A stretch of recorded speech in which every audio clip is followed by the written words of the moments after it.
Мы находимся в творческой лаборатории «Портал». Она появилась около 4 лет назад.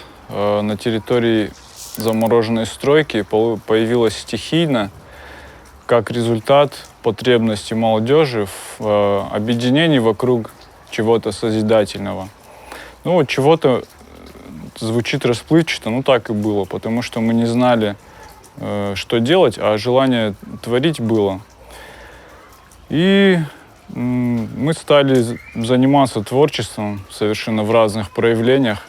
В основном это было перетаскивание тяжелых предметов и складывание их очень художественно. Потом стали рисовать, потом скульптурой стали заниматься. И по мере того, как пространство развивалось, в него приходило все больше и больше людей, которым было интересно посмотреть, просто посмотреть, что происходит. И потом стали приходить уже туристы, иностранцы и так далее, и так далее. И уже место стало таким, не сказать культовым, но очень известным, популярным, посещаемым. Когда продолжилась стройка, нам пришлось съехать с того места. Ну, как бы это был конец первого этапа и начало следующего. Ну, нам и всем жителям казалось, что это все, конец, там, силы зла победили. Но из-за того, что поднялся резонанс, за нас вступился глава республики, за нас вступились жители, и получилось так, что мы в этом месте обосновались. Это место нам понравилось тем, что оно имеет очень необычную конфигурацию, здание в форме кольца и круглый внутренний двор. Тем более, что у нас название «Портал», а символ портала — это какой-то такой круг, овал, и мы переселились сюда.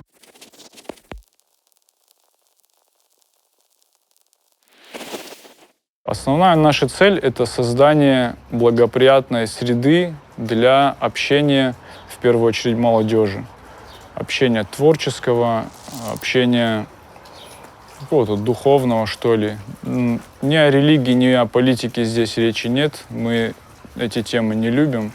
Здесь есть просто здоровая среда, в которой каждый может реализовать свой творческий потенциал, может прийти с какой-то идеей, получить поддержку, получить помощь в ее реализации, либо же примкнуть к уже делающимся проектам.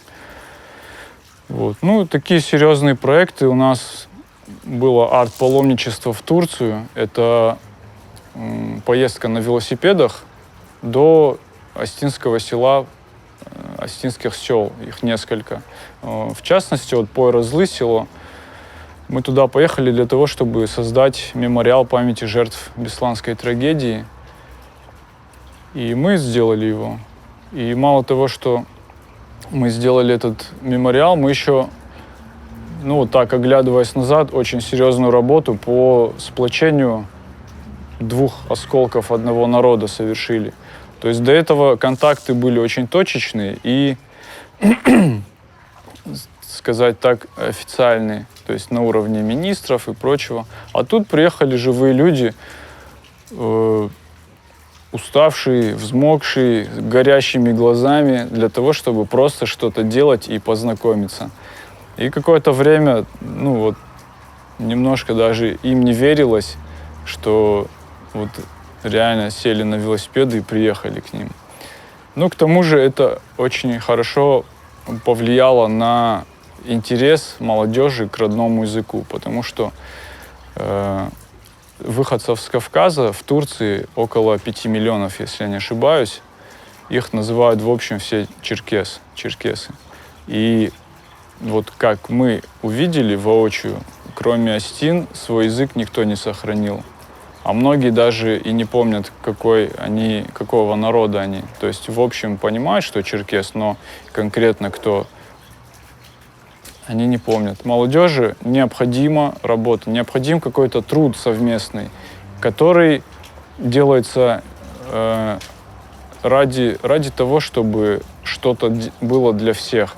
То есть какая-то общая цель, не личная, не корыстная цель. И вот это очень мощный фактор, мы сразу этот фактор усекли для себя и стараемся культивировать такой подход. Как бы вот в целом такие цели и методы у нашей творческой лаборатории «Портал».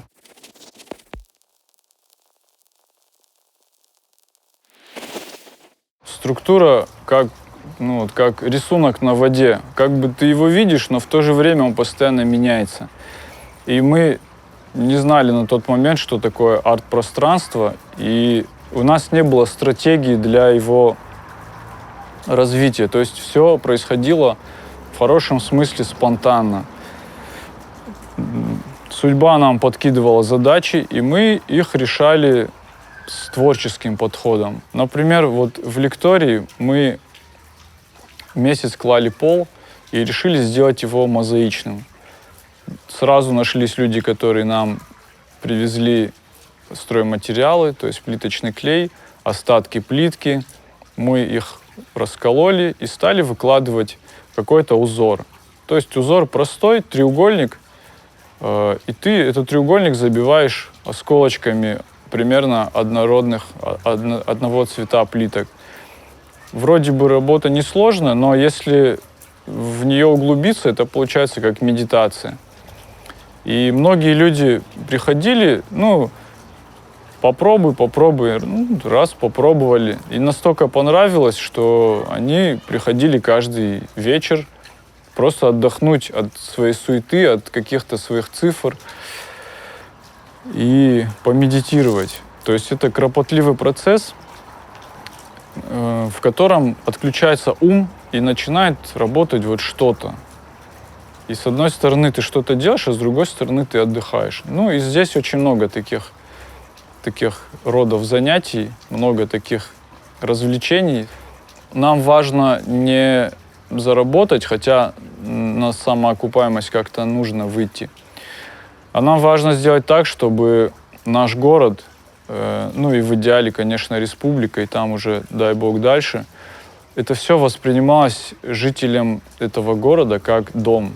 То есть город — это мой дом, поэтому я хочу за ним сам следить. Я не жду от чиновников, не жду от администрации, от вот этого громоздкого аппарата инертного. Я не жду каких-то решений проблем своих. Я по мере возможностей делаю сам все для того, чтобы город стал красивым, уютным, безопасным, и приятным для обитания.